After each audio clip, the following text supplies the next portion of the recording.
Welcome back, deep divers. Today, we're diving into the world of plants. Yeah, the plant kingdom. That's right, the plant kingdom. It's the big one? It is. And we're going to try to help you get through a whole chapter from this biology textbook. Kiba1035.pdf. Yeah, Kiba1035.pdf. Chapter 3. Specifically, Chapter 3, the plant kingdom. So get ready to explore the amazing diversity of plants and how we even classify them. And trust me, there's a lot more to it than you might think. Oh, way more. Like, did you know that algae aren't considered plants anymore? Not anymore. Yeah, or that some plants spend a good chunk of their lives completely underwater. It's true. We're going to uncover those mysteries and so much more. Let's dive in. All right, so this chapter kind of builds on this idea of the 5 kingdoms of life, which I'm sure you're all familiar with. Yeah, classic framework. But, and this is where it gets interesting, what we consider the plant kingdom today, it's not what it used to be. It's evolved. Yeah, it has evolved. Yeah. So are we judging a plant by its cover anymore? No, not anymore. Okay, so what are we looking at? Well, now we're all about evolutionary relationships. Okay. So we look deep into a plant's structure, its reproductive processes, even its genetic makeup. Wow, so it's like we've traded in our magnifying glass for like a super high-powered microscope. Totally, yeah, and DNA sequencers. Yeah. So where does that leave us today with the plant kingdom? Well, this chapter focuses on 5 main groups. 5, okay. Algae, bryophytes, keratophytes. Pteridophytes, those are a mouthful. They are, we'll get to those, Yeah, okay. gymnosperms and angiosperms. Okay, 5 sounds manageable. So let's start with algae. Okay. Now, I remember learning about algae in school, but honestly, I just remember they're green and slimy. Well, get ready to have your mind blown, Okay. because algae are so much more diverse than that. Okay. First of all, forget what you've heard about blue-green algae being plants. They're out. Wait, they're out. They're out of the club. Okay, yeah. They've been reclassified as cyanobacteria, which are a completely different kingdom. So blue-green algae are bacteria. Bacteria, yeah. That's wild. It is. But when we're talking about algae in the plant kingdom, we're talking about a huge range of organisms. Okay. From single-celled organisms you can only see with a microscope to giant kelp forests. So microscopic and giant kelp forests, that's a big difference. It is, yeah. So besides being green, what else makes algae special? Well, not all algae is even green. Okay. They come in a crazy variety of colors. Like what? Brown, red, even golden. Wow. Okay. And their pigmentation reflects the different ways they've adapted to capture sunlight Oh, that's cool. for photosynthesis. So it's like an underwater rainbow. Kind of, yeah. Okay. Microscopic algae, giant kelp, talk about diversity. Right. But do they have any practical uses besides looking pretty? Absolutely, yeah. Like what? Some algae is used in everyday products, Oh, really? like algin from brown algae, Okay. which is used as a thickener in ice cream. Wait, ice cream has algae. It does, and Uh-uh. carrageen from red algae is used in jellies. Wow. Okay. So all those yummy treats have an algae connection. They do. My mind is officially blown. Okay, let's move on. Bryophytes. Bryophytes. Now, are these the ones that finally made it to land? Yes, think of bryophytes as the pioneers of the plant world, Okay. bravely venturing out of the water and onto land. Brave. Mosses and liverworts are good examples, Okay. and you'll see them in damp, shady spots, creating those lush green carpets. I love those. Yeah, But if they live on land, why do they need to be so damp all the time? because they're still really dependent on water for reproduction. Okay. Think of them as the amphibians of the plant world. Amphibians. Okay. They can live on land, Yeah. but they need water to finish their life cycle, which is pretty unique. Yeah, bring on the life cycle. I vaguely remember words like gamophyte and sporophyte, Oh yeah, classic terms. but it's all kind of a blur. Don't worry, we'll break it down. Please? So, think of the sporophyte as the adult plant that you see, Okay. and the gametophyte as its kind of hidden microscopic stage. Now, with bryophytes, the gametophyte is the dominant stage, Okay. Dominant. meaning it lives the longest and does most of the photosynthesizing. So it's like the gamophyte is the parent and the sporophyte is the kid who still needs them. That's a good way to think about it. Okay. Yeah, and here's where it gets cool.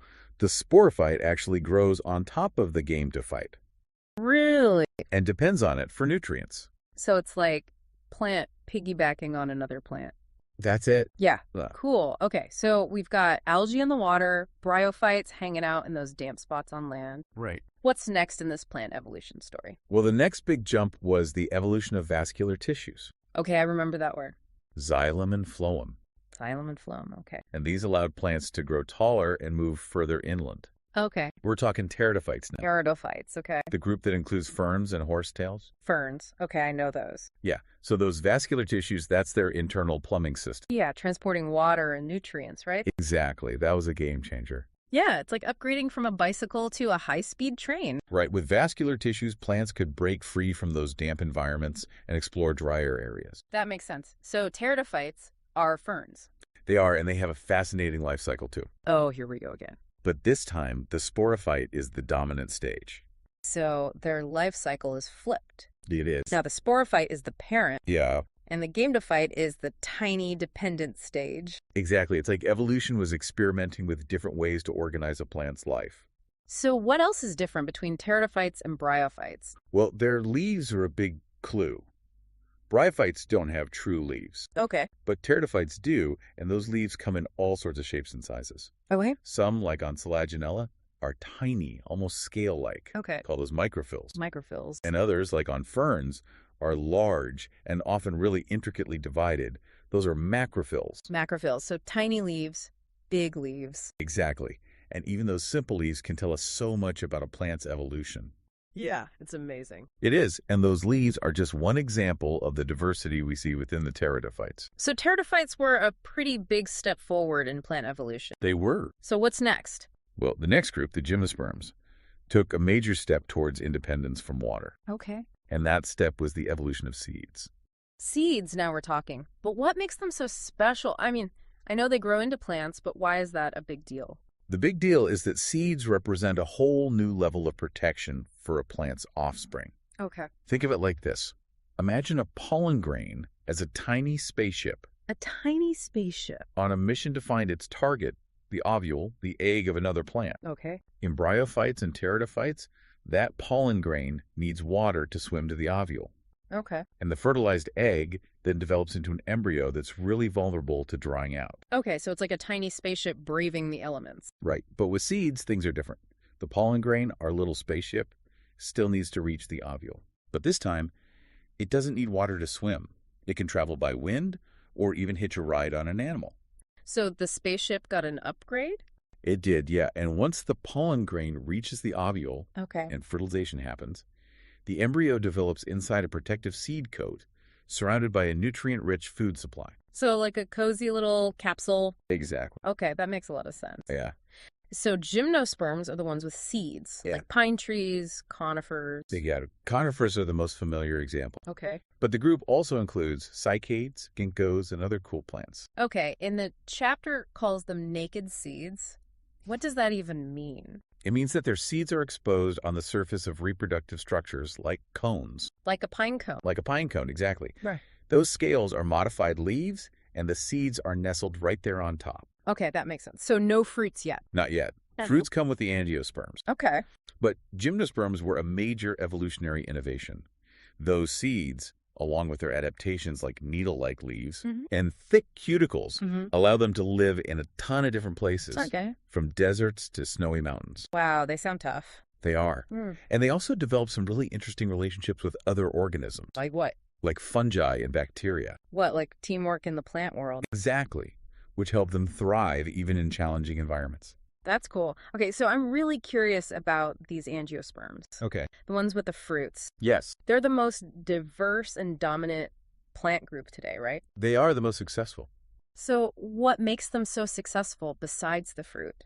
Well, their flowers are a big part of it. Flowers, more than just pretty decorations. Way more. Okay. Flowers are complex reproductive structures that have actually co-evolved with pollinators. Co-evolved, meaning they evolved together. Exactly. It's like a plant-animal dance. Okay. Plants evolved flowers that attract specific pollinators Okay. with colors and scents. Okay. And those pollinators evolved to take advantage of the food the flowers provide. It's a win-win. It is. It is. So it's not just about looks. It's about survival and reproduction. Right, and those fruits, they develop from the flower after fertilization, Yes. play a key role in dispersal, right? They protect the seeds and often encourage animals to eat them, Okay. carrying the seeds to new locations. So it's like plants figured out how to manipulate animals Kind of, yeah. to do their work for them. They've evolved these incredible strategies for survival, and has made them super successful. Okay, so angiosperms are basically all the flowering plants we see around us. Yes, from tiny duckweed to towering redwood trees. Oh, they're everywhere. They are, and they're incredibly important to us humans. Yeah. Food, medicine, fuel, building materials. The superstars of the plant kingdom? They are. Okay, so we've covered a lot of ground here, from algae to angiosperm. We have. But we've only just scratched the surface. There's so much more to explore. Oh yeah, there's a whole world of fascinating details within each of these groups. Well, buckle up, deep divers, because we're about to take a closer look at some of those fascinating details Let's go deeper. in the next part of our deep dive. Mm-hmm. Stay tuned. You know, as we get deeper into this chapter from Kiba 103 5.pdf, it's really striking how much emphasis is placed on the evolution of plants. Yeah, and it's pretty amazing to see how each group kind of built upon the successes of their ancestors, you know? Right, exactly. It's like they were handed a blueprint, but just kept improving it, adding new features along the way. Okay, so let's retrace those steps. We started with algae, the pioneers of photosynthesis. Right, those were the ones who figured out how to capture sunlight, turn it into energy. Yeah, and release the oxygen we breathe. As a byproduct, exactly. That's pretty important. Hugely important. I mean, they set the stage for all life as we know it. The original game changers. Totally. Okay, and then we have those bryophytes, those little mosses and liverworts that kind of took those first steps onto land. Yeah, they paved the way. But they still needed water for reproduction. Right, right. And then came those pteridophytes, showing off their fancy vascular tissues. Yeah, that was a big step. Which allowed them to grow taller and explore those drier environments. Right, exactly. Like they traded their swimsuits for hiking boots. I like that analogy. Yeah, those vascular tissues, like a major upgrade. Oh, yeah, efficient transport of water and nutrients. Yeah, like an internal highway system. Exactly. Delivering supplies to all parts of the plant body. Right, which made it possible for them to diversify Okay. and spread into those new habitats. Okay, and then we get those gymnosperms with their big invention, seeds, These seeds, yeah. which allow plants to reproduce even in those tough environments. Yeah, seeds were a game changer, definitely. Rig time. Protection, nourishment for that developing embryo.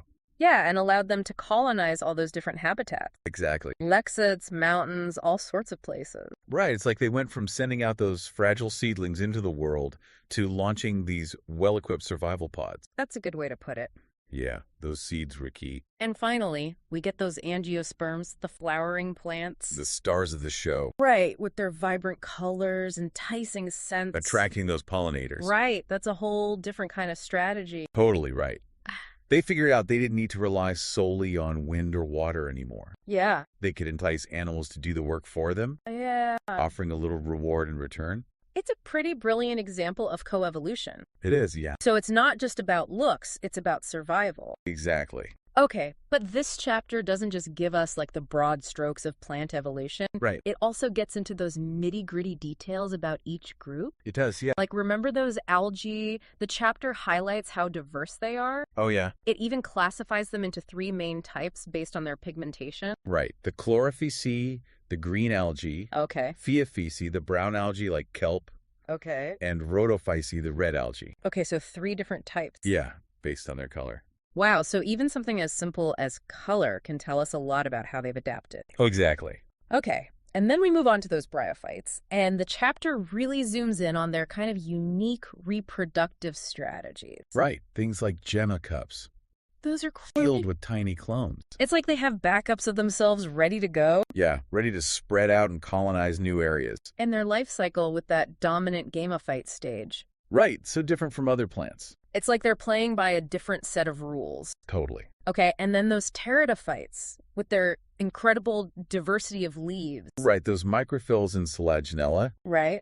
and the macrophylls in ferns. Yeah, it's amazing to see how they've experimented with different leaf designs. It is, and their sporangia, Mm. those structures where the spores are produced, Yeah. they come in a variety of arrangements too. Okay. Sometimes forming these cone-like structures called strobili. Okay, Strobili got it. All those details kind of paint a vivid picture, don't they? They do. It's like we're getting a close-up view of their structures and adaptations. Totally. Okay, and then we get to those gymnosperms with their reproductive strategies involving those cones. The male and female cones. It's like they're the botanical matchmakers, you know? Right, bringing together pollen and ovules to create the next generation. The next generation. Yeah. And the chapter even explains how that pollen tube tube grows through the tissues of the ovule, Yeah. reaching the egg cell to deliver the sperm. Wow, it's like a microscopic love story. It is, kind of. And once fertilization happens, Yeah. the zygote develops into an embryo, and the ovule develops into a seed. Right. That naked seed that's characteristic of gymnosperms. Right, and those seeds dispersed by wind or animals carry the potential for a whole new plant, New generation, exactly. ready to take root and thrive. Absolutely. Okay, and then finally, those angiosperms, the flowering plants.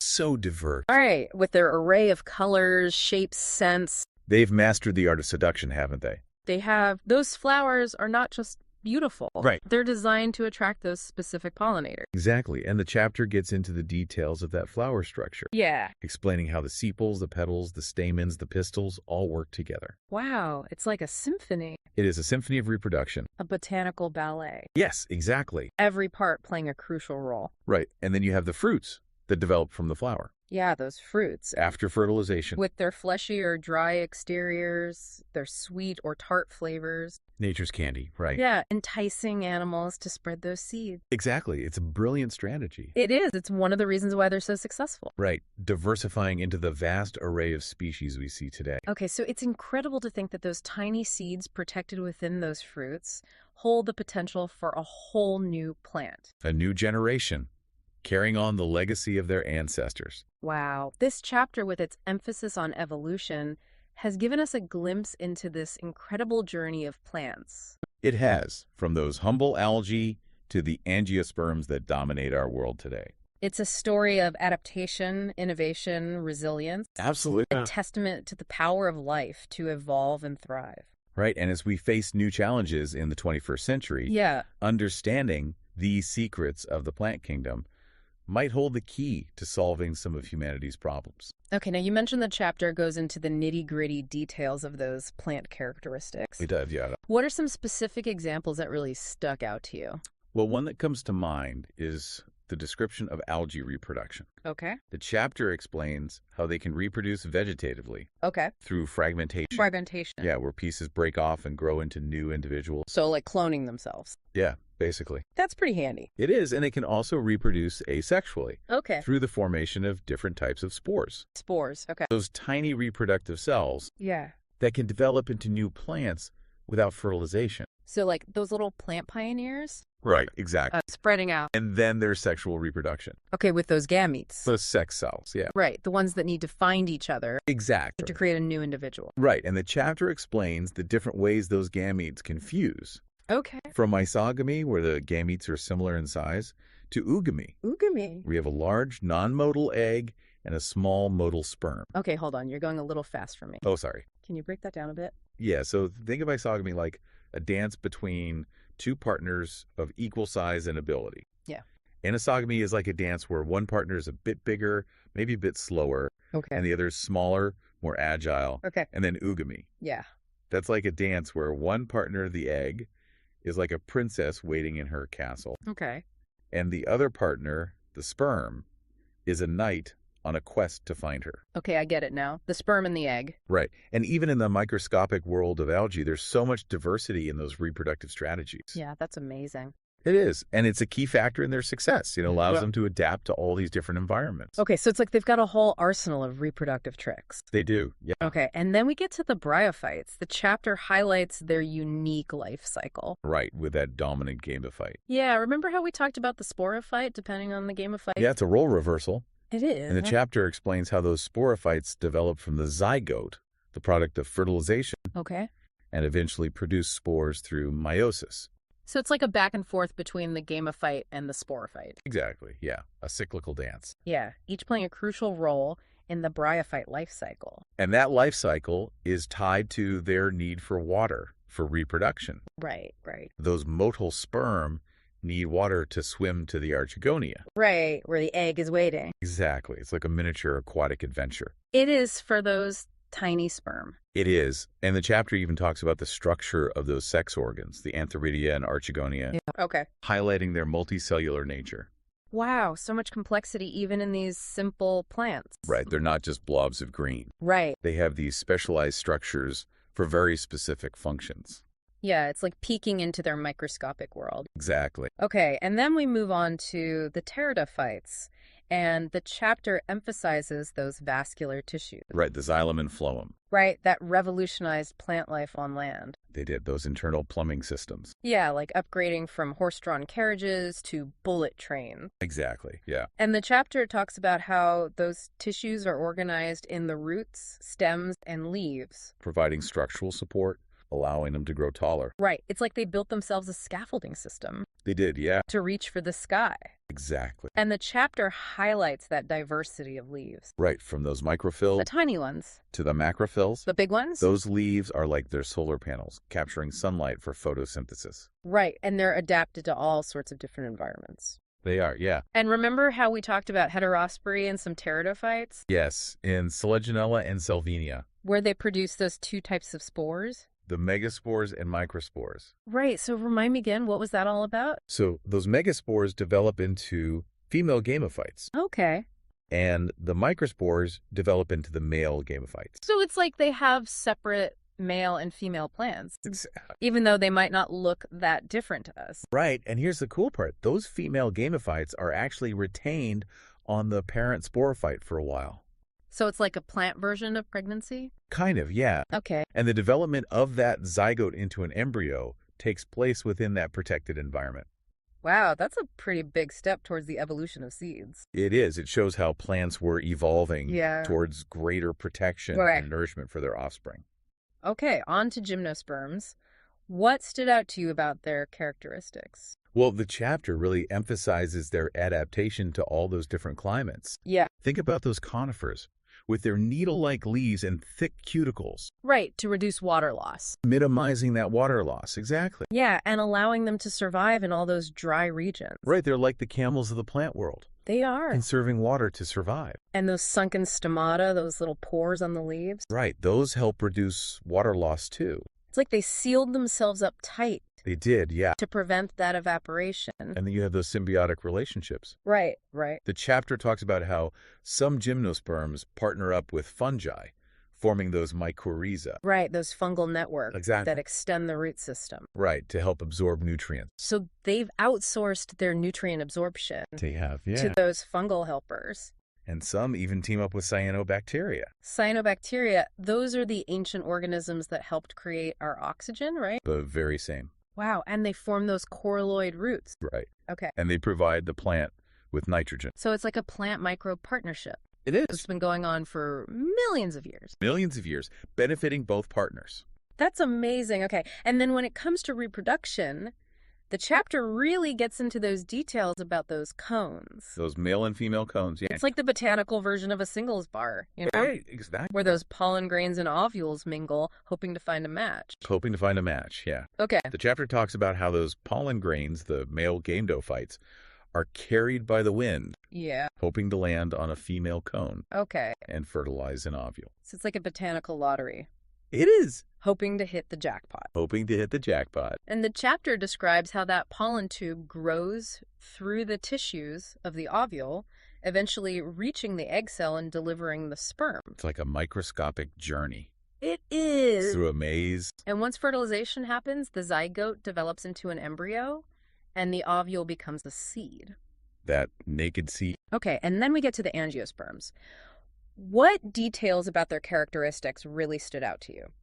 Well, the chapter emphasizes those diverse habitats and sizes. Yeah, they're everywhere. They are, from tiny duckweed Right. to towering eucalyptus trees. They've conquered a lot of different environments. They have, and the chapter explains how those adaptations are reflected in their morphology, Yeah. the structure of their roots and stems, Right. the shape and size of their leaves. It's like they've custom designed themselves They have, yeah. for each habitat. And their reproductive strategies are equally diverse. Yeah. The chapter talks about the structure of those flowers, Yeah, the flowers. with their sepals, petals, stamens, pistils, Wow. all working together to attract those pollinators. It's like a botanical masterpiece. It is, yeah. Each one a work of art designed to attract those pollinators and ensure the continuation of the species. Exactly. And the chapter talks about the different types of pollination, Okay. from wind to animal pollination. highlighting those relationships between the angiosperms and their pollinators. It's like a dance between plants and animals, It is. each relying on the other. And then the chapter also talks about the development of the fruit Yeah, the fruit. that encloses those seeds and helps with their dispersal. Yeah, those are nature's gift to us. They are, yeah. So delicious. They are a key factor in the success of angiosperms, Right. allowing them to spread their seeds far and wide, colonizing new habitats. It's amazing to think that those tiny seeds hold the potential for an entirely new plant. A new generation. A new generator. Carrying on the legacy of their ancestors. Wow, this chapter, with all its detail, has really given us a glimpse into the remarkable diversity and adaptation of these plants. It has those angiosperms that dominate our world. Right, it's a testament to the power of evolution to shape life into such amazing forms. It is, and as we continue to explore the plant kingdom, we're sure to uncover even more fascinating insights into the secrets of these organisms. This deep dive has really opened my eyes to the wonders of plants. Me too. I'm starting to see them in a whole new light. It's like a whole new world has opened up, hasn't it? It has, and I'm curious, what are some of the key takeaways from this chapter that you think our listener should remember? Well, one of the most important is that evolutionary journey of plants. Yeah, from those simple algae to the complex flowering plants. Exactly. It's been an incredible journey of adaptation. It has. And innovation. And the chapter highlights those key evolutionary milestones. Yeah, like vascular tissues. Seeds. Exactly. Those were game changers. They were. That allowed them to colonize new habitats. Right. And diversify into this incredible array of species that we see today. And another key takeaway is the diversity of plant characteristics. Oh, absolutely, yeah. From those different types of algae to the variations in leaves, reproductive structures, those adaptations to different environments. Right. The plant kingdom is a testament to the power of evolution to shape life in so many different ways. It's like a giant laboratory of natural selection. It is, yeah. Plants experimenting with different solutions to the challenges of survival. For millions of years. Millions of years, and it's resulted in some pretty amazing outcomes. It has. And understanding that diversity is so crucial for appreciating the interconnectedness of life. Yeah. And the importance of conserving plant biodiversity. It's a reminder that we're all part of this web of life. We are. And the fate of plants is linked to our own. Absolutely. Okay. And another takeaway, the significance of plants to human civilization. Oh, huge. Right. From the food we eat to the medicines we rely on. Yeah, the clothes we wear. The materials we use to build our homes. Yeah. Plants are essential to our survival. It's easy to take them for granted. It is. But this deep dive has really reminded me of how important they are. Yeah, and the need to protect them. Right. And appreciate them.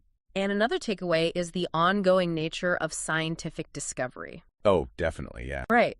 This chapter is just a snapshot of our current understanding. Right. A starting point. But there's still so much we don't know. So much more to learn. New species are being discovered all the time. All the time. And new technologies are helping us dive deeper. Absolutely. Into the mysteries of plant life. It's an exciting time to be a botanist. It is. So keep exploring, keep learning, keep asking questions about the amazing world of plants. Who knows what incredible discoveries await us in the future? The possibilities are endless.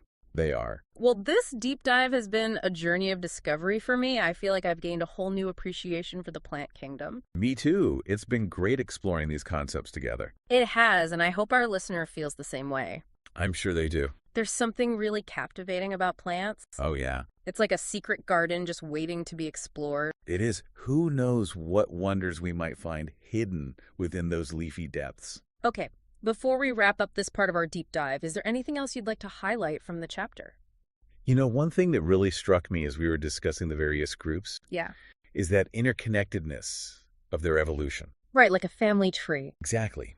Each group branching off from its ancestors. Yeah. Carrying the legacy of those that came before. Yeah, you can see how certain traits, like vascular tissues or seeds, appear in one group and then get more refined in later groups. Yeah, it's like evolution was building upon those successful innovations, fine-tuning them over millions of years. It's amazing. It is. And that process has resulted in this incredible diversity we see today. It's amazing. It's a testament to the power of natural selection. Right. To shape life in those remarkable ways. And it's important to remember that Evolution is an ongoing process. Oh, definitely. Plants are still evolving, Absolutely. adapting to new environments, Right. facing new challenges. Exactly, which means there's still so much more to discover. It's like an endless frontier of botanical exploration. It is, yeah.